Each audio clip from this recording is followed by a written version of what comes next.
Welcome to Postcards from the Past. This is a kind of interactive video series from the Marathon County Historical Society, in which we will take a look at some of the postcard images from our collections to see what they can tell us about the history of Marathon County and its people. I say interactive because what image we are going to talk about will be up to you. At the end of every video, we will show you a few new images, each with their own interesting stories and backgrounds. Whichever one gets the most votes, that'll be the subject for the next video. We'll talk more about that at the end of this video, and we'll put some up there, but because this is the first video to start off the series, it might be interesting to look at the history of the postcard itself, to see how it changed and evolved over the years to become what it is today. Looking at the scholarship talking about the origin of the postcard as a thing, there really isn't a clear consensus on where it came from. There's a bunch of different things that you could trace it back to. But we do know that by the 1870s, the U.S. Postal Service was selling a thing that they called a postcard. And you can see the origins of the modern postcard in this. Of course, photography being what it was in the 1870s, they didn't really have the ability to put a full image on one side like we're used to seeing. And so these postcards were basically just cards. You would have one side where you'd put the stamp and your addressing information and where you wanted to send it. And then you'd flip it over and you would then write out your message, and then that was basically it. But for all of 2 cents, which is what it cost to send a postcard at that point, you could take this card, and you could take it to a post office, and they would then ship it to wherever you wanted it to go, and you know that it would get there, and it would get there in a fairly timely manner. And so you can see the basic bare bones of what a postcard is here in the 1870s and 1880s. And over the course of this period, they started to include some interesting little designs on the side that eventually are going to lead towards the more full-blown images that we're going to see later. But that really doesn't happen until the 1890s, and there's 2 reasons why that changes.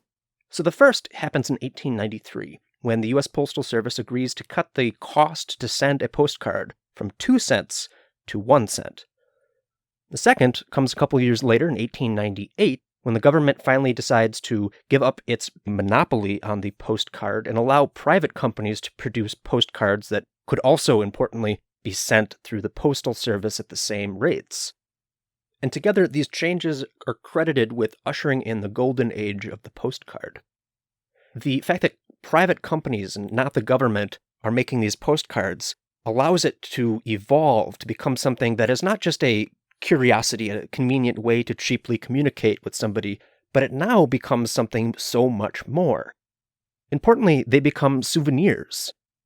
So if you happen to be in Wausau, if you weren't from here, and let's say that you came to town for some business or education or just to catch up with some friends, and you want to remember your time here, maybe you're passing by the local bookstore and hey, there's a postcard there that has the courthouse. So you pick that up and that becomes a keepsake of your time in Wausau, which you have the added benefit of being able to send home and say, hey, I'm enjoying my time and I'm coming home soon, something like that.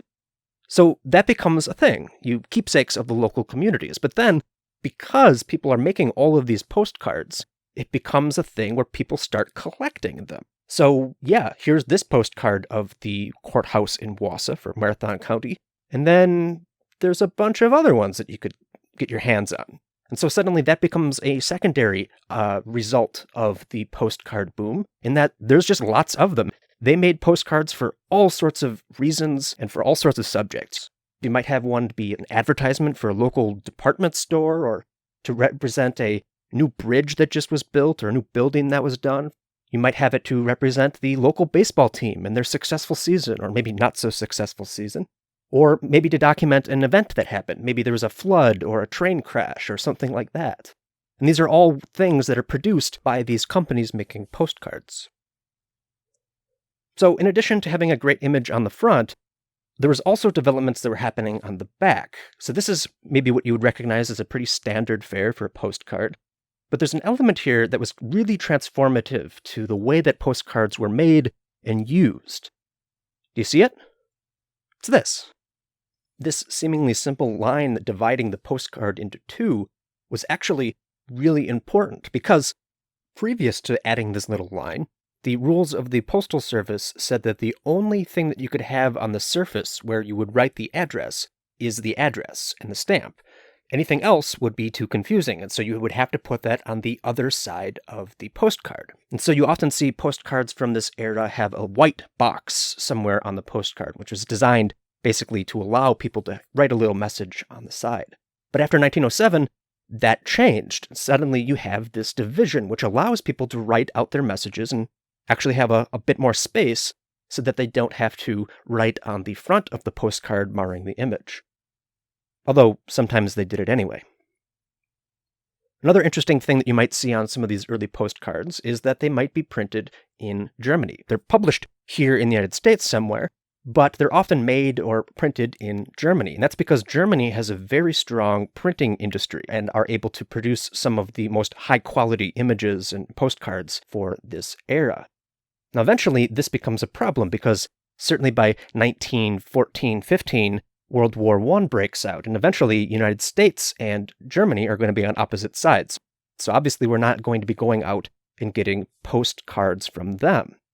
And interestingly, one of the byproducts of this switchover during wartime is that American printers start adding this white border along the edge of the postcard, which is a way to reduce the amount of ink that's being used during the printing, as sort of a way to conserve resources during the war. And it also then leads to this becoming a stylistic sort of representation of American postcards going forward, even after the war is over. In some places, like here in Wausau, we had a postcard studio like James Colby. This is his studio as advertised on one of his own postcards. I think we'll save James Colby's story for another time, but I think it's important to note that, there are local producers, not just Colby, but there are others in central Wisconsin that are making postcards as well. Now, a lot of Colby's images are in black and white, but sometimes you see images, as we've shown, that are in color. And that's another kind of interesting development that we'll kind of leave off on. The colorizing of postcards is something that you see pretty early on. This one is actually pretty dynamic in the amount of range of colors. Usually they're a little simpler, like, for example, this one. If you had to go through and this would all be hand-colored so that they used red in one part, they would kind of reuse that shade of red rather than having to put a whole new process in that. But this often led to some interesting things where, because the postcards were sent out to be colorized, they weren't necessarily done by somebody who was here. There's inconsistencies in terms of what color things are. So, for example, here is the old Wausau Library, in which there's a variety of different colors that the roof has been made. And part of this is because it really doesn't matter from their perspective. If they're in, St. Louis or Kansas City or wherever they are, well, they would just kind of say, well, I used green over here, so I'm going to reuse it for the roof, even though maybe that's not exactly what it would have been. Of course, eventually, by the end of the 1930s, they start to get this Photochrome, which is this new method of making images in color. And this becomes the standard after the 1940s as being the way that images to this day actually are still made in Photochrome. So that's kind of another thing. These wouldn't necessarily be hand-colored or anything. They would be, set and just printed as color postcards. So that's a brief overview of the history of the postcard. Next time, we will be getting into some of the more specifics of the images themselves and the stories behind them. These are the images that we're going to have you vote on this time. So check the comments. The description will have the way to vote there, as well as the information of how long we'll leave it open before we make a decision about which one we're going to do, because we will need a little time to put this together. But hopefully you enjoyed it. Thanks for watching, and we'll see you next time.